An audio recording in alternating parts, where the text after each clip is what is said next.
Current కొనుగోళ్లపై సమగ్ర నివేదిక సమర్పించండి. ఎక్కువ ధరలకు కొని ఉంటే కారణాలు చెప్పండి. విద్యుత్ శాఖ సమీక్షలో సీఎం రేవంత్ ఆదేశం. త్వరలో కొత్త విద్యుత్ పాలసీని తెస్తామని వెల్లడి. 200 యూనిట్లు ఉచిత కరెంటుపై హామీ. అదే ఇప్పుడు ఆల్రెడీ మీరు చెప్పారన్నారు, చెప్పండి. దాని మీద కూడా లొసుగులు లోటుపాట్లు ఏమున్నాయో మీరు కూడా ప్రజల ముందు పెట్టండి. ప్రజల ముందు పెడితే ఆహా వీళ్ళకి ఇట్లా చేసిర్రు, వీళ్ళకి ఇట్లా చేస్తుర్రు అని చెప్పేసి క్లారిటీ వస్తుంది. లేదు ఏమవుతుందంటే ఇది పక్కకు కనుమరుగయ్యేటట్టు దాన్ని చేసిరనుకో, మీరు కూడా అట్లే చేసిరనుకో, ప్రతి దాంట్లో విద్యుత్ విధానంలో కావచ్చు, మేడిగడ్డ కావచ్చు, సుందిళ్ళ కావచ్చు, అన్నారం కావచ్చు, ఈ ఏవైతే స్కామ్లు అయితే జరిగినాయో అవి బయట పెట్టకుంటే కాంగ్రెస్ కూడా మళ్ళీ భూస్థాపితం అయ్యే అవకాశం ఉంటుంది. ఖచ్చితంగా ప్రజలు అనేది నమ్మరు. ఎందుకనంటే ఇయ్యల్లా ఒక 50, 30 ఏండ్ల 40 ఏండ్ల కింద ఉన్నటువంటి ప్రజలు కారు, వాళ్ళ చేతిలో అన్నీ ఉన్నాయి. అత్యాధునిక టెక్నాలజీ వచ్చింది. ఎక్కడ ఏమి జరుగుతుంది అనేది కూడా సోషల్ మీడియా బ్రహ్మాండంగా ప్రచారం చేస్తుంది.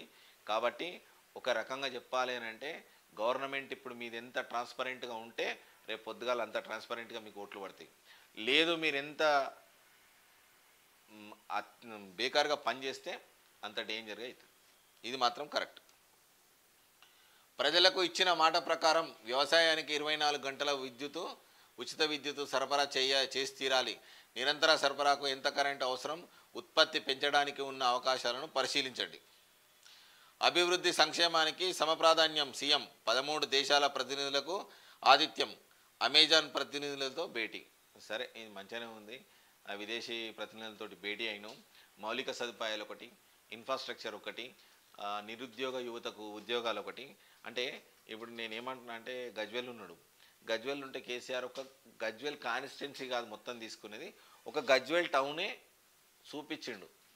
ఎక్కడ అవుట్ కంట్రీ వాళ్ళకు చూపిస్తా బ్రహ్మాండంగా డెవలప్ అయింది. గజ్వేల్ అంతా అసలు సీఎం డెవలప్ చేసినట్టు ఎక్కడ చేయలేదన్నాడు.